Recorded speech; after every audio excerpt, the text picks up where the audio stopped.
Hello everyone and welcome to Edusurg Clinics. I am Dr. Gunjan Desai and today we are back on our radiology console. This is going to be a very important discussion and it has been lined in a way that we have already seen the anatomy of the intrahepatic bile ducts and hence this continuation of that series on an MRCP. As always, we will first see the scan and you can try and identify the intrahepatic duct. So we are going to go step by step in the MRI also so that you can understand the different parts that we need to see. I'm sure all of you know that MRCP is not a contrast image. It is just T2 weighted image where water is white, right? So that is how an MRCP is taken. So this is where we are, and then from one side to the other side, you can see the MRCP from anterior to posterior or posterior to anterior, right? You have to identify whether you are going anterior to posterior or posterior to anterior. That is something that you need to identify when you are studying an MRCP.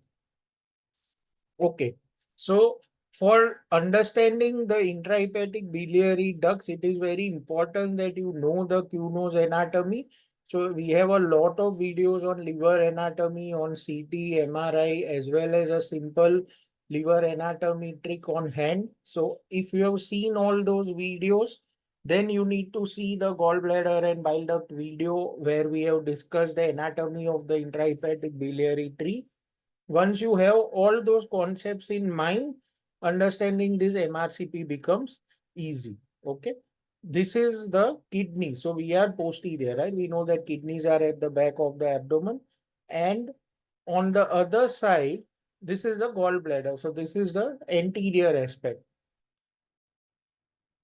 Why I am showing these structures? Because initially you will not identify the ducts very easily. So what you can do is you can look at structures that you can easily identify, and from there you start identifying the ducts. So when we see the kidney shadow, we know that we are posterior. So we are looking at right posterior sector, which is segment 6 and 7, right? Segment 7 is postero-superior, segment 6 is postero-inferior. And that is what gives you the ducts, right? So in this MRCP, this is along the kidney. So this is inferior and posterior because it's on the kidney side, right? So posterior, inferior, we are looking at segment 6. Now another duct joins this duct, right? And that is the segment 7. So segment 6 and segment 7 we know are posterior, right?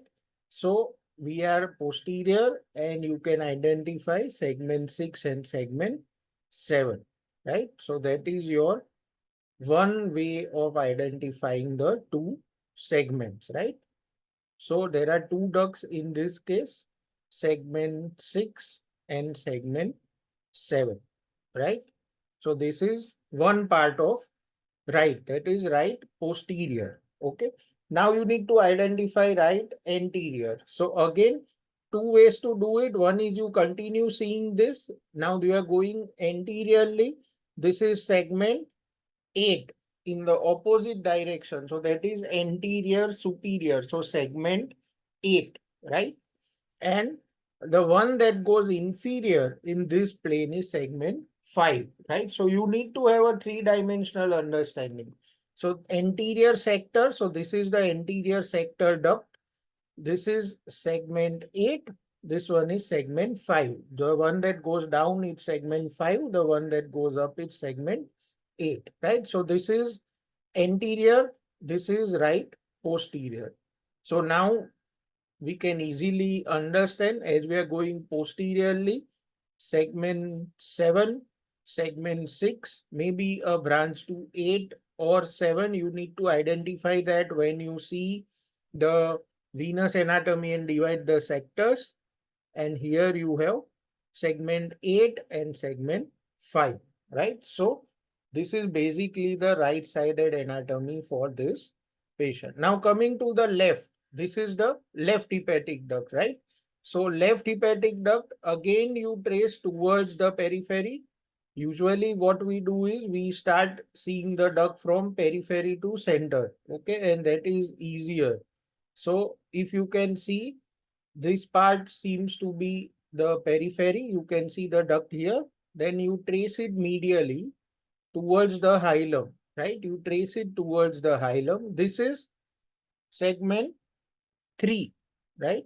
So segment 3, then you are looking at some segment 2 ducts from the U point, and the ducts that are going posteriorly, segment 4, right? So the branches that come medially are segment 4. The branches that come laterally are segment 2 and segment 3, right? So 2, 3, and 4 is basically what is your left hepatic duct, right? This is the branch of 4, segment 4, okay? You can see going towards segment 4. So some branches to segment 4. Again, a medial branch to segment 4, and 2 and 3 on the left lateral side, right? So left hepatic duct, right hepatic duct, which is formed by right anterior and right posterior. This is right posterior. Two parts of it, the right going to segment 7 and going to segment 6. Right? So that is how you can identify intrahepatic biliary tree. Understand there are a lot of variations in this area. So this is not going to be the anatomy always. These ducts are dilated, okay? These are not normal ducts. And if you have identified, I'm not sure, but you can also see that this is the common bile duct. Okay, this is the duodenum, the C loop of duodenum. This is the common bile duct, and this part is compressed. So you can't see continuity of the bile duct or the hepatic duct in this area. This is actually a case of gallbladder mass impinging on the bile duct, and that is why these bile ducts are dilated. So these intrahepatic biliary radicals are dilated. Okay, these are not normal. The normal ducts look like this, or at the most like this. They are not more than 3-4 mm in the intrahepatic compartment. If you see here, this duct is 6.7 mm, the right hip, which is quite dilated, right? So these are dilated ducts, okay, and that is why they are easier to identify. If you see a normal MRCP, this anatomy is very difficult to identify. So that in essence is the intrahepatic biliary tree anatomy. If you see printed films, this is how your anatomy will look like. You can see here that a segment of bile duct is lost. This patient finally turned out to be a carcinoma neck gallbladder. But what you have to understand is that the hilum is intact, and this is the area that is absent. This is the lower bile duct, this is the hepatic duct, this is the hilum, the left hepatic duct and the right hepatic duct. Because of the dilatation, the ducts are easier to identify, right? Thank you.